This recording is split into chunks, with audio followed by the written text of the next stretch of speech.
Quando a igreja propõe, no dia de hoje, 1º de maio, aliás, o mundo todo hoje são muitas celebrações ou muitos movimentos, ou até muitos atos públicos em vista do Dia do Trabalho. A igreja propõe São José operário, São José trabalhador, para iluminar este dia, para iluminar a nossa reflexão. Primeiro dado, podemos ver, São José, além de dar o sustento, de criar o menino Jesus pela força do seu trabalho, São José era carpinteiro, trabalho simples, trabalho humilde, certamente construindo casas, arrumando as coisas. Jesus também era carpinteiro, que Jesus, toda a infância, a adolescência, a juventude de Jesus, sempre com seu pai, São José e Nossa Senhora. A profissão de Jesus, carpinteiro. E Jesus trabalhava também até começar a sua missão. Isso foi com 30 anos de idade, ou seja, até aí os 30 anos Jesus era carpinteiro, até começar a sua missão de anunciar o reino de Deus. São José colabora com a obra de Deus de duas formas.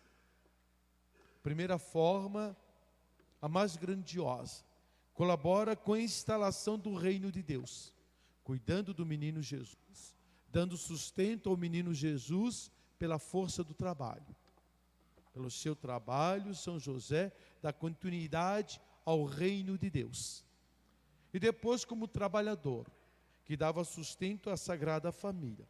São José e Nossa Senhora, que certamente como profissão cuidava um pouco ali da roça em torno da casa, também fiava, tecia lãs. A profissão de Nossa Senhora, ali de trabalho digno e trabalho doméstico. Primeira leitura nos fala da criação. Primeiro livro da Bíblia. Qual é o primeiro livro da Bíblia? Gênesis. Deus olhando para tudo que Deus criou. Deus criou este mundo, céu, terra, mar, luzes. Deus contemplou tudo e viu que tudo era bom. Por último, no 6º dia Deus criou o homem, Deus criou a mulher. Criou o homem, criou a mulher e disse para eles: está aí a obra de Deus. Crescei e multiplicai. Quando Deus coloca toda esta obra da criação nas nossas mãos, para que possamos crescer, multiplicar, nós fazemos parte do trabalho criador de Deus. Pelo nosso trabalho, nós damos continuidade à obra da criação de Deus. Para que o trabalho possa dignificar, para que o trabalho possa construir um mundo melhor. Aí, é claro que vem a pergunta. Pelo nosso trabalho, pela nossa inteligência, estamos construindo um mundo melhor? O nosso mundo está construindo um mundo melhor?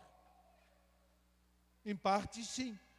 Quando a gente olha toda uma tecnologia, quando a gente olha avanços da medicina, quando olhamos avanços da ciência, dizemos sim. Aí o mundo está progredindo. Partes não.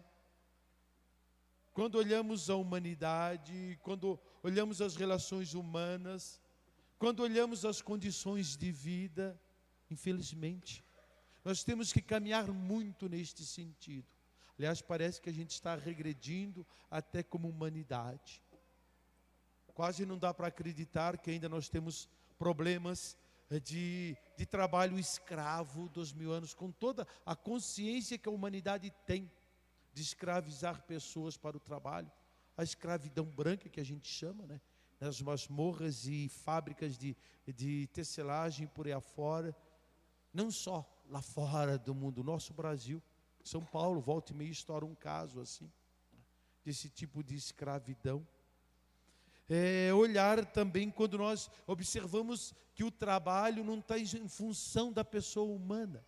Por que você trabalha? Por que devemos trabalhar? Em função da pessoa humana, em função da família, em função de construirmos um mundo melhor, em função de vivermos um mundo melhor.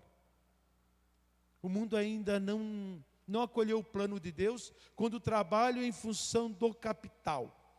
O trabalho é em função de acumular dinheiro, função de ganância. E aí vem as injustiças, vem as crises, vem o desemprego que assusta. No dia do trabalhador, quando de 12 milhões do Brasil, nós fomos para 13 milhões de desempregados, aumentou mais 1 milhão. De onde vem a crise? Por que vem a crise? Porque falta o trabalho. Quando olharmos as pessoas que são subempregadas ou que estão buscando trabalho, ou trabalho livremente, sem nenhum acordo, ou são empreendedores livres porque não tem outra coisa.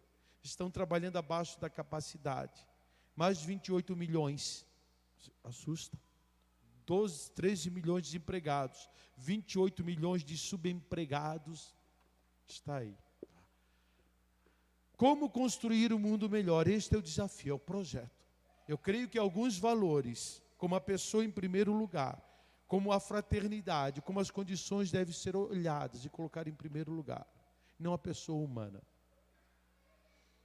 Pensando nas minhas reflexões, ou até de repente alguém diria assim, ou fantasiando, ou divagando por aí afora, se nós temos pessoas desempregados e temos toda uma população que necessita de emprego, se nós reduzíssemos, se o trabalho deve estar em função da pessoa, aí se temos pessoas demais, se reduzisse a carga horária de trabalho, em vez de trabalhar 40 horas, vamos trabalhar 38 horas, 4 horas a menos.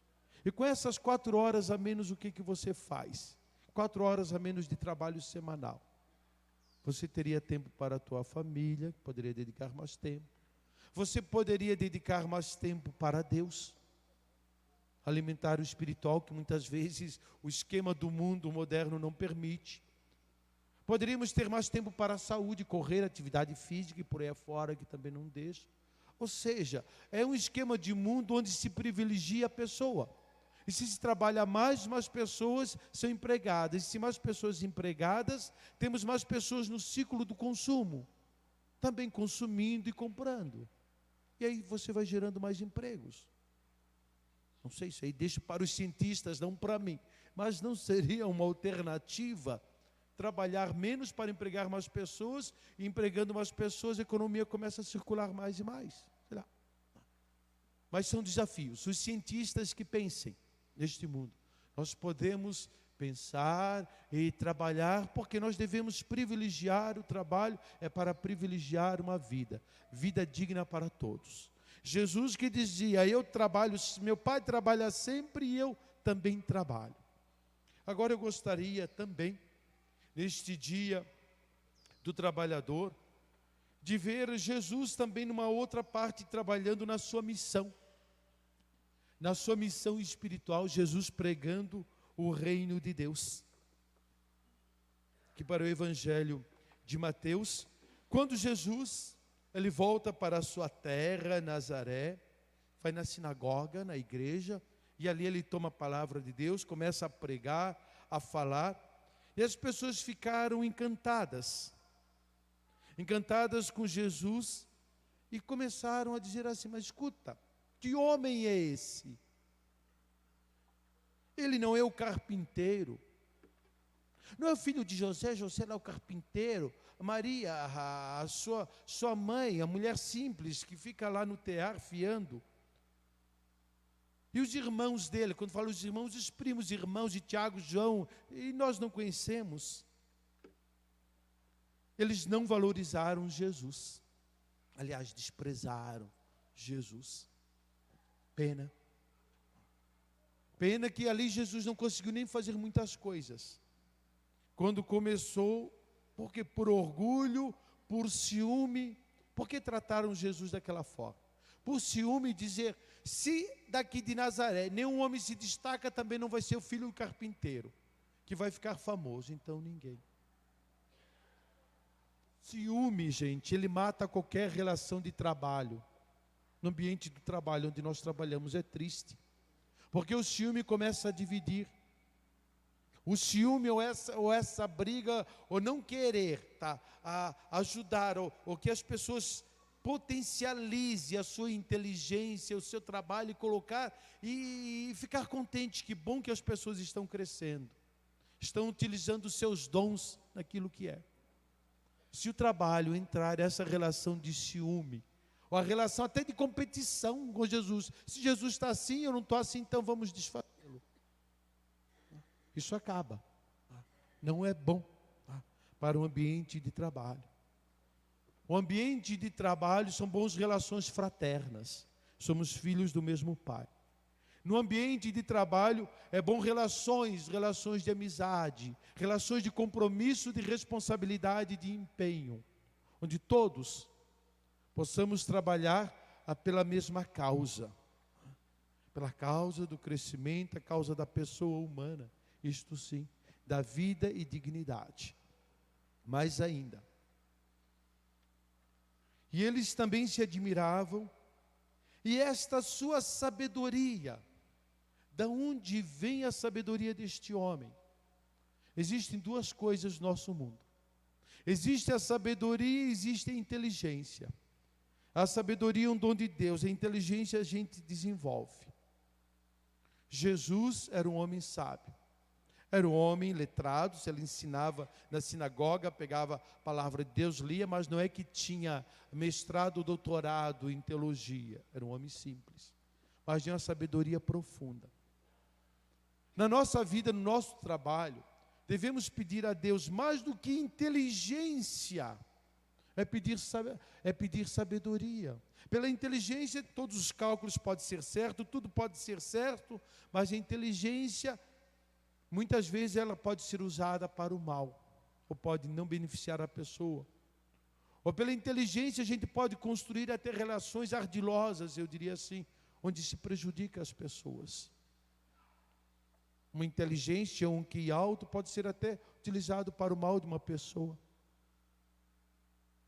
Eu lembro na minha vida de sacerdote, que não esqueçam, um engenheiro químico, uma mente fantástica, brilhante. Trabalhava, contribuía, mas de repente ele pensou, com a minha inteligência fantástica, brilhante de bioquímica, eu posso desenvolver um comprimido chamado êxtase por aí afora e ganhar muito mais do que eu ganho como engenheiro. Assim fez. Inteligência utilizada para o mal, para destruir a vida de juventudes por aí afora, de jovens das baladas da noite. Consequência, foi preso, obviamente, pela Polícia Federal quando descobriram o laboratório dele. Pena. Não era um homem sábio.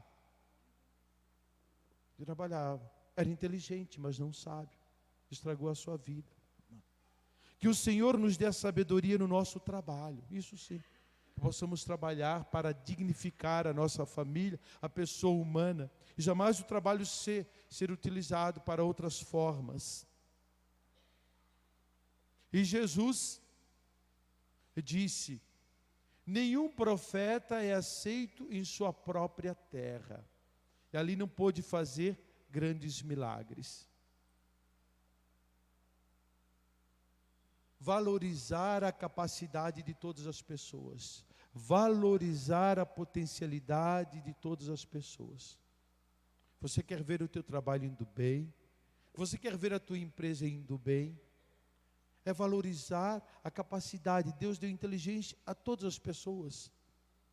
É valorizar a potencialidade de juntos encontrarmos soluções, de juntos criarmos condições para que o trabalho possa ser bom, para ser desenvolvido. Que não exista nessa relação de trabalho simplesmente aquele que manda e aquele que obedece, mas sim que se construa juntos, onde todas as pessoas possam ser valorizadas. Lá no seu trabalho Jesus não conseguiu fazer muita coisa, porque ele não foi valorizado. E assim também. Que o mundo de hoje possa olhar para o mundo do trabalho, onde tiramos o nosso sustento e construir relações mais sadias.